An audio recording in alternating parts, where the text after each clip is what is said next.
Jangan lupa subscribe.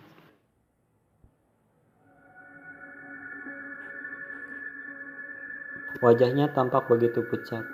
Ya, Sulastri akhirnya mati karena kehabisan darah. Melihat peristiwa tragis itu, spontan Haryadi terpekik sambil mengguncang-guncang tubuh istrinya. Dia menjerit-jerit manggil nama istrinya. Tapi Sulastri tetap terbujur kaku di tempat itu. Haryadi merasa sangat menyesal dan berdosa. Dia merasa telah membunuh istrinya sendiri. Dalam hati, Haryadi mengutuk dirinya sendiri. Tapi penyesalannya yang memang tidak berguna lagi. Tak lama kemudian, sekitar rumahnya mulai berdatangan para tetangga karena teriakan Haryadi yang menembus dinding-dinding bilik rumah mereka di malam pekat itu. Mereka bertanya-tanya apa yang terjadi, tapi Haryadi tak berani menjelaskan sebab musabab yang sesungguhnya. Orang kampung itu akhirnya hanya tahu bahwa Sulastri mati karena keguguran, dan mereka mencoba menghibur Haryadi sambil menyatakan bela sungkawa. Para tetangganya menyuruh Haryadi untuk bersabar dan tawakal, lantaran tak ada seorang manusia pun yang mampu mengelak diri dari takdir ilahi. Singkat cerita, malam itu beberapa hari setelah istrinya meninggal, seorang lelaki bernama Hasan datang ke rumah Haryadi. Wajahnya tampak begitu pias seakan memendam ketakutannya yang luar biasa. Dengan napas tersengal-sengal, dia memanggil-manggil Haryadi. "Ada apa, Dik Hasan?" tanya Haryadi sedikit kaget. Dengan terbata-bata, Hasan menceritakan apa yang baru saja dialaminya. Pemuda itu baru saja melihat sosok Sulastri di kegelapan ujung jalan desa. Bahkan almarhum istri Haryadi tersebut sempat berpesan kepada Hasan agar Haryadi menemuinya di tanah pemakaman pada esok malam. Serasa bagai disambar petir di siang bolong, Haryadi mendengar cerita pemuda itu. Sungguh rasanya tak masuk di akal. Mana mungkin orang meninggal bisa bangkit lagi, apalagi sampai ingin ditemui di kuburannya. Begitulah hati Haryadi bertanya-tanya. Dan malam itu Haryadi semakin dilanda penyesalan dan ketakutan. Dia seakan merasa dikejar oleh bayangan yang tak berwujud. Keesokan harinya, peristiwa itu telah menyebar ke seluruh pelosok kampung. Semua warga mempergunjingkan kejadian aneh yang dialami oleh Hasan. Lalu apa yang terjadi dengan Haryadi?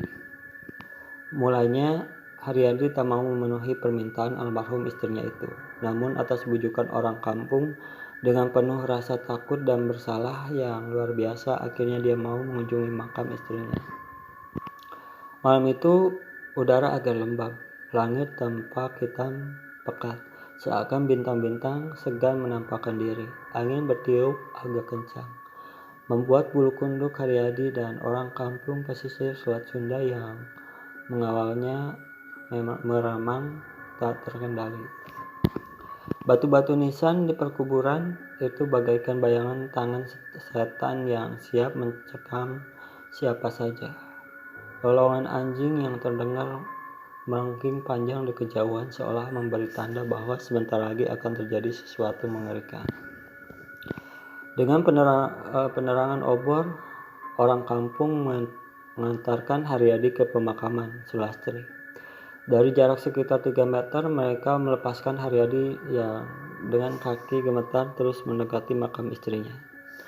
Langkah Haryadi gemetaran karena diliputi rasa takut dan sesal yang amat dalam.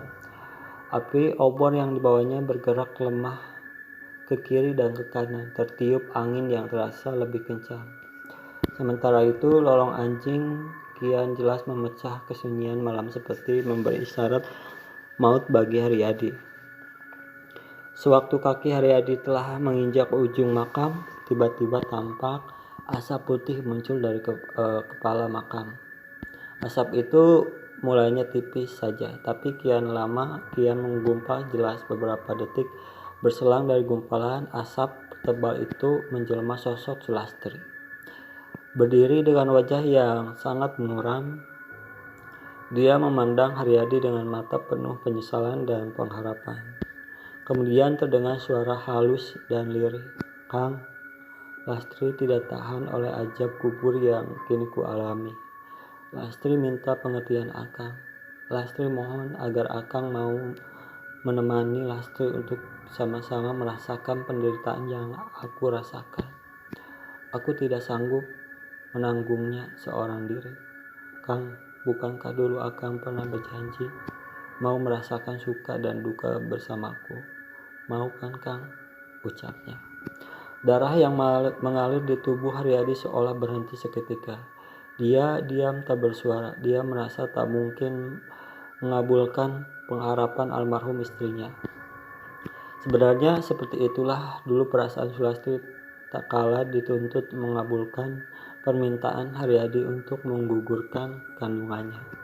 Saat itu juga Haryadi ingin berlari jauh meninggalkan tanah perkuburan itu, tapi kakinya bagaikan diikat tambang, tak dapat digerakkan walau sedikit pun. Orang-orang kampung ingin menolong Haryadi, namun sebelum mereka bisa mendekati Haryadi, tangan Sulastri sudah lebih dulu terulur dan menarik Haryadi dengan kuatnya. Dan apa yang terjadi kemudian sungguh suatu fenomena yang sulit diterima akal sehat. Betapa tidak Sulastri tiba-tiba lenyap dari pemandangan. Dia meninggalkan suara cekikikan persis suara malampir, membuat semua bulu kuduk merinding. Saat orang-orang mendekati tubuh Haryadi yang terkulai di kaki batu nisan Sulastri, ternyata laki-laki itu sudah tak bernyawa lagi. Sayup-sayup mereka masih sempat mendengar suara nyaring tawa Sulastri di kejauhan. Malam itu terasa bagai malam yang amat panjang bagi penduduk kampung yang di pesisir Selat Sunda itu. Lolongan anjing yang bersaut-sautan ditingkahi suara angin di area perkuburan itu seolah mengiringi kepergian Haryadi yang dicabut nyawanya oleh almarhum istrinya sendiri. Barangkali memang demikian adanya. Siapa yang berbuat pasti akan menemui hasilnya. Semoga kita dapat memetik hikmah dari kisah mistis yang sangat aneh ini.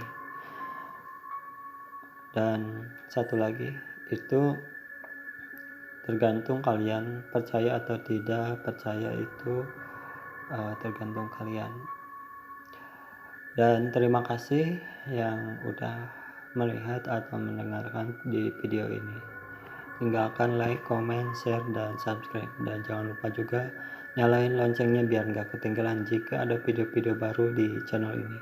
Terima kasih. Assalamualaikum warahmatullahi wabarakatuh.